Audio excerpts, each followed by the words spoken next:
نستهل النشر من العيون حيث خلفت رسالة التعزية الملكية السامية إلى عائلة المرحوم محمد رشيد الدويهي ارتياحا كبيرا في نفوس عائلة المرحوم وأصدقائه وذويه ومختلف القبائل الصحراوية. رسالة شكر قدمتها العائلة بامتنان للتعزية الملكية بهذه المناسبة. سالك رحال وعبد الله المحمودي ومحمد مشنان.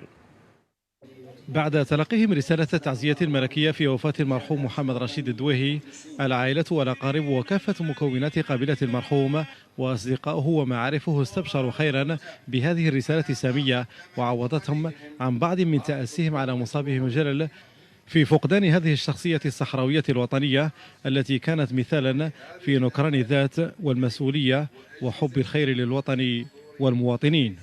مؤكدين لمقام جلالتكم بالغ أثرنا وعميق إحساسنا بنبلكم الفياض ومقامكم السامي العالي بقدرته تعالى عز وجل، آبين تقاسم وتشاطر الوطنيين الغيورين خدام أعتابكم الشريفة أحزانهم، مما جعلنا ويجعلنا عاضين على النواجد برباط عهد جذوره في أعماقنا من غابر الأزمان، ولاء وإخلاصا لسلاطين وملوك دوحة علوية شريفة.